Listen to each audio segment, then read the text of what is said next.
les enseignants, quel que soit le niveau où ils exercent, des enseignants qui maîtrisent les rudiments de l'usage d'un ordinateur, envoyer, recevoir un email, naviguer sur le web, réaliser un document bureautique, etc., et qui désirent améliorer leur enseignement en proposant des cours en ligne ou des cours classiques basés sur une approche pédagogique s'inspirant des TIS. C'est une réflexion sur comment tenter de comprendre la nature et les mécanismes de l'apprentissage afin de rechercher des éléments de réponse.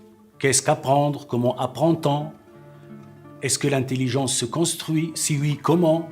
Quelles sont les conditions qui favorisent l'apprentissage? Etc.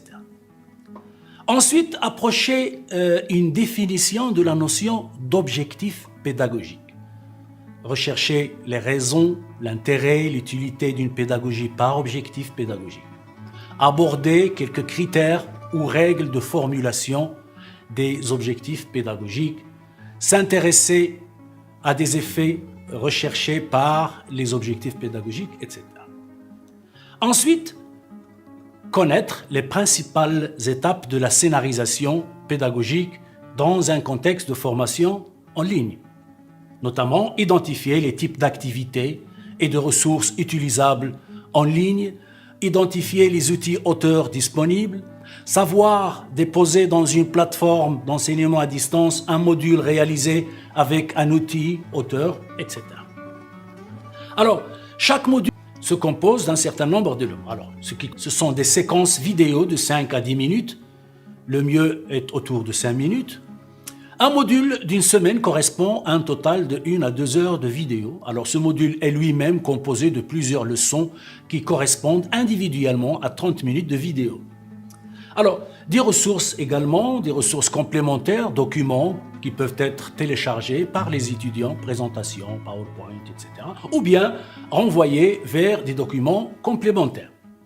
Il y aura également des exercices d'évaluation. Donc, chaque module comporte toujours des exercices d'évaluation qui, pour certains, utilisent un système de correction automatique. Et là, différents outils sont proposés sur la plateforme. Et il y a donc ce qu'on appelle des quiz, donc des questionnaires à choix multiples, des questionnaires à réponse courte. Alors, ils sont programmés automatiquement, c'est-à-dire qu'ils permettent aux étudiants d'appliquer leurs nouvelles connaissances à des problèmes et d'obtenir directement des commentaires sur les réponses qu'ils ont choisies.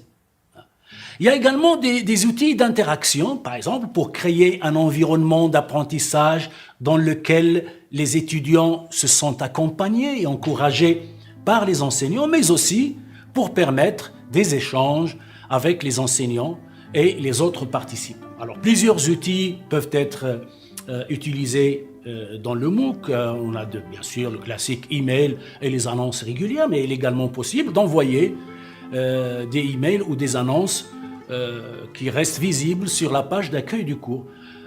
Bien sûr, il y a les messages de bienvenue, le rappel des échéances, l'information sur la publication d'une nouvelle leçon, les questionnaires. Mais il y a également les forums de discussion.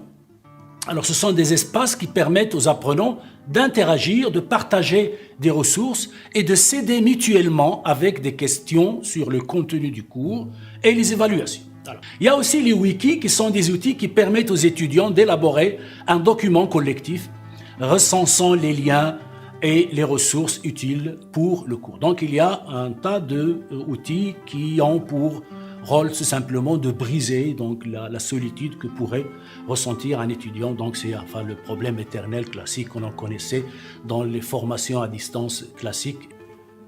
Merci pour votre attention.